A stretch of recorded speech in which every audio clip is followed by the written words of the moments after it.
अस्सलामु अलैकुम वरहमतुल्लाहि वबरकातुहू। आप सबका खुश आमदीद है मेरे इस यूट्यूब चैनल पर। चलिए सबक शुरू करने से पहले मेरी आप सबसे गुजारिश है, जो कोई भी चैनल पर नए आए हैं, अगर आपको ये मेरा वीडियो अच्छा लगे तो मेरे चैनल को ज़रूर सब्सक्राइब करिए और इस वीडियो को ज़्यादा से ज़्यादा शेयर कीजिए।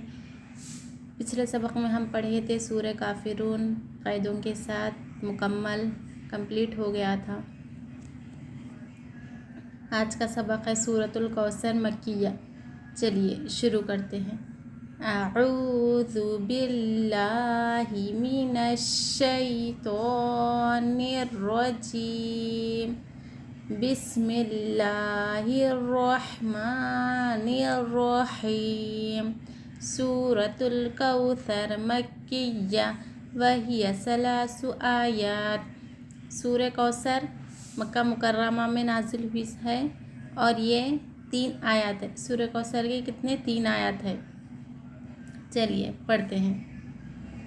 पहले हिज्जे पढ़ेंगे, इसके बाद कायदे समझेंगे, इसके बाद रवा पढ़ेंगे।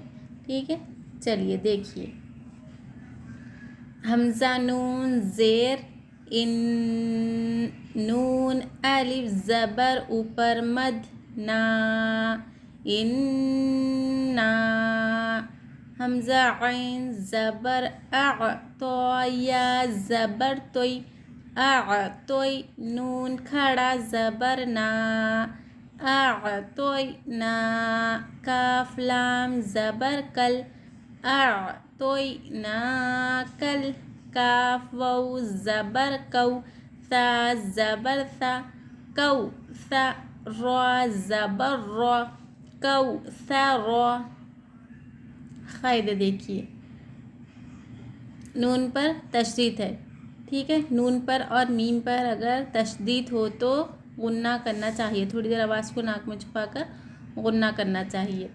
और यहाँ पर देखिए अलिफ से पहले हरकत ज़बर है, तो यहाँ पर अलिफ मद हो रहा। नाक में क्या हो रहा, अलिफ मद भी हो रहा। ठीक है, ये जो मद दिख रहा, ये मद कौन सा मद है, ये मद की पहचान क्या है। ये मद की पहचान हुर्फ मद्दा यानी अलिफ मद यानी हुर्फ मद्दा। हुर्फ मद्दा के बाद हमज़ा दूसरे कलीमे में है, ठीक है। ये एक कलीमा, ये एक कलीमा। हुर्फ मद्दा के बाद हमज़ा, ये हमज़ा जो है ना, ये दूसरे कलीमे में है। आ तो ना का, तो ये मद कौन सा कहलाया जाएगा, मद्दे मुनफसिल कहलाया जाएगा। ठीक है। हुर्फ मद्दा के बाद हुर्फ मद्दा 3 है, अलिफ या वाव, ठीक है। और खड़ा ज़बर खड़ी ज़ेर उल्टा पेश भी हुर्फ मद्दा के क़ायम मुक़ामा यानी बराबर है। तो हुर्फ मद्दा के बाद अगर हमज़ा इसी कलीमे में एक रहता तो ये मद मुत्तसिल होता। ये मद को क्या कहते थे, मद मुत्तसिल। अगर हमज़ा दूसरे कलीमे में है, बाजू के दूसरे जुमले में है तो ये मद कौन सा कहलाया जाएगा, मद मुनफसिल कहलाया जाएगा। ये मद मुनफसिल को 3 अलिफ की मक़दार खींचकर पढ़ना चाहिए। ठीक है। यहाँ देखिए या साकिन है, या साकिन से पहले हरकत देखिए ज़बर है। या साकिन से पहले अगर हरकत ज़बर रहा तो ये यालीन हो रहा। यालीन को, हुर्फ़ लीन को ज़र्रा भी नहीं खींचना चाहिए। हुर्फ़ लीन 2 है, एक या दूसरा वाउ, ठीक है। दोनों को ज़र्रा भी नहीं खींचना चाहिए। या साकिन से पहले ज़बर रहा तो यालीन होता, वाउ साकिन से पहले ज़बर रहा तो वाउ लीन होता। दोनों को ज़र्रा भी नहीं खींचना चाहिए हुर्फ़ लीन को। नून पर खड़ा ज़बर है, खड़ा ज़बर हुर्फ़ मद्दा के बराबर होता है, यानी हुर्फ़ मद्दा ही है। एक अलिफ की मक़दार खींचकर पढ़ना चाहिए। यहाँ देखिए काफ को हम किससे मिला रहे, लाम से मिला रहे। अलिफ यहाँ पर खाली है। अलिफ खाली रहने की वजह ये है कि, अलिफ नहीं पढ़ा जाने की वजह ये है कि अलिफ लाम के बाद वाला जो हर्फ काफ है ना, काफ हुरूफ खमरी के 14 हर्फ़ों में से एक हर्फ है, ठीक है। तो ये काफ क्या हुआ, हुर्फ़ खमरी हुआ। हुर्फ़ खमरी से पहले अगर अलिफ लाम रहा तो सिर्फ लाम पढ़ा जाएगा, अलिफ नहीं पढ़ा जाएगा। लाम को मिलाकर पढ़ेंगे, अलिफ खाली रहेगा, अलिफ नहीं पढ़ा जाएगा। यहाँ पर हुर्फ़ क़मरी का फ़ायदा हो रहा, इसलिए हम अलिफ को नहीं पढ़ रहे। ठीक है। यहाँ देखिए वाव साकिन से पहले हरकत क्या है, ज़बर है। वाव साकिन से पहले हरकत, या साकिन से पहले हरकत अगर ज़बर रहा तो वाउलीन यालीन, यालीन वाउलीन होता। ज़रा भी नहीं खींचना चाहिए हुर्फ़ लीन को। यहाँ पर रॉ पे ज़बर है, ठीक है, रॉ पे ज़बर है तो रॉ को क्या करना चाहिए, पुर पढ़ना चाहिए। रॉ पे ज़बर या पेश हो तो रॉ पुर होगी, रॉ के नीचे ज़ेर है तो रॉ बारीक होगी।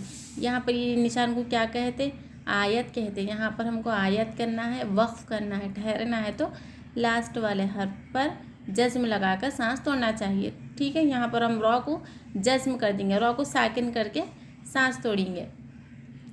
इन्ना आतोइनाकल कौसरो, सरो, रॉ को हम जज्म लगा दिए तो रॉ साकिन हो गई, ठीक है। रॉ साकिना से पहले अगर हरकत ज़बर या पेश रहा तो रॉ पुर होगी, ठीक है। रॉ साकिना से पहले अगर हरकत ज़ेर रहा तो रॉ साकिना बारीक होगी।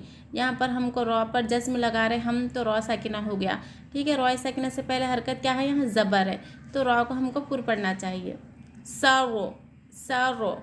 चलिए, फा ज़बर फा, स्वात लाम ज़बर स्वल, फस्वल लाम ज़ेर ली, फस्वल ली लाम ज़ेर ली, रॉबा ज़बर रब्बा ज़ेर बी, रब्बी काफ ज़बर का, ली रब्बी का, वाव नून ज़बर वन, हा रॉ ज़बर हरो, वन हरो। ये थे हिज्जे। अब देखिए क़ायदे। तशदीद है लाम के ऊपर, लाम पर जिस हर्फ पर तशदीद रहती है उसको 2 मरतबा पढ़ा जाता है तशदीद वाला हर्फ, और तशदीद के पढ़ने में किस्म की सख्ती होती है, सख्ती के साथ तशदीद अदा किया जाता। स्वली एक सख्ती के साथ, ठीक है। फर्स्ट मरतबा पीछे वाले हर्फ से मिलाकर पढ़ते, सेकंड मरतबा खुद से पढ़ते, हरकत को ज़रा भी नहीं खींचना चाहिए। यहाँ देखिए रॉ पर ज़बर है हरकत, यहाँ पर रॉ को मोटा पढ़ना चाहिए, ठीक है। यहाँ देखिए नून साकिन है, नून साकिन के बाद हर्फ कौन सा है, हा है, बड़ा हा, छोटी हा ने बड़ी हा है, ठीक है। तनवीन है नून साकिन के बाद अगर इजहार, इजहार का क़ायदा हो रहा है यहाँ पर हुर्फ़े हल्क़ी, हुर्फ़े हल्क़ी कितने 6, हमज़ा हा ऐन हा गैन खा, ठीक है। हमज़ा हा ऐन हा गैन खा, तो यहाँ पर नून साकिन है, नून साकिन के बाद हुर्फ़े हल्क़ी में से हा है, यहाँ पर हुर्फ़े हल्क़ी में से हा आ रहा है यहाँ पर, तो इजहार का क़ायदा हो रहा है, ना गुन्ना करना चाहिए ना इख्फ़ा करना चाहिए, बल्कि इजहार करके पढ़ना चाहिए, ज़ाहिर करके पढ़ना चाहिए नून की आवाज़ को, इजहार का क़ायदा हो रहा है यहाँ पर। यहाँ पर ये जो अलिफ है ना सिर्फ लिखा जाएगा, पढ़ा नहीं जाएगा। यह आयत है, यहाँ पर वक्फ करना है तो लास्ट वाला हर्फ को साकिन करना चाहिए। यहाँ पर ऑलरेडी साकिन है तो ये रॉ साकिन से पहले हरकत ज़बर है, रॉ को मोटा पढ़ना चाहिए। फस्वल्ली लिरब्बिका वनहर, वनहर, ठीक है। हमज़ा नून ज़ेर इन, नून ज़बर ना, इन्ना, शीन अलिफ ज़बर शा, नून ज़ेर नी, शानी, हमज़ा ज़बर आ, शानी आ, काफ ज़बर का, शानी आ का, हा पेश हु, वाउ लाम ज़बर वल, हुवल, हमज़ा बा ज़बर अब, हुवल अब, ता ज़बर ता, हुवल अब ता, रॉ पेश रू, हुवल अब तारू। ये थे हिज्जे। क़ायदे देखिए, यहाँ पर नून पर तशदीद है तो तशदीद नून पर रहा तो गुन्ना करना चाहिए, थोड़ी देर आवाज़ को नाक में छुपाना गुन्ना कहलाता है, ठीक है। इन ऐसा, इसको क्या कहते हैं, गुन्ना कहते हैं। अलिफ से पहले ज़बर हरकत, यहाँ अलिफ मद हो रहा है, एक अलिफ की मकदार खींचकर पढ़ना चाहिए, शाकू, ठीक है। यहाँ पर हरकत तो ज़बर ज़ेर पेश हरकत को ज़रा भी नहीं खींचना चाहिए। यहाँ पर देखिए वाव को हम लाम से मिला रहे हैं, यहाँ पर अलिफ खाली है, अलिफ खाली, अलिफ न पढ़े जाने की वजह ये है कि यहाँ पर यह हमज़ा जो है ना हुरूफ़ क़मरी में से है, ठीक है। हमज़ा हुरूफ़ क़मरी में से है, 14 हर्फ़ों में से एक हमज़ा हर्फ है, तो हुरूफ़ क़मरी से पहले अलिफ लाम रहा तो लाम पढ़ा जाएगा, हुरूफ़ क़मरी में अलिफ नहीं पढ़ा जाएगा। यहाँ पर हुरूफ़ क़मरी का क़ायदा हो रहा है इसलिए अलिफ को हम नहीं पढ़ रहे। यहाँ पर देखिए बा पर जज़्म है, ठीक है। बा पर जज़्म है तो ये बा किस में से है, हुरूफ़ क़लक़ला में से है। हुर्फ क़लक़ला 5 है, क़ाफ, तो, बा, जीम, दाल। बा इसमें से आ रहा ना, हाँ। ये 5 हर्फ पर अगर जज्म है तो क़लक़ला करना चाहिए। क़लक़ला होगा अब ऐसा क़लक़ला किया जाएगा। तारो, रो पर हरकत पेश है, रो को पूर पढ़ना चाहिए, ठीक है। यहाँ पर आयत है, वक्फ़ करेंगे तो लास्ट वाले हर्फ को साकिन करके वक्फ़ करेंगे। कैसा? इन्ना शानिअका हुवल अबतरो। अब तरो रो साकिन से पहले हरकत ज़बर रहा तो रो को मोटा पढ़ना चाहिए, ठीक है।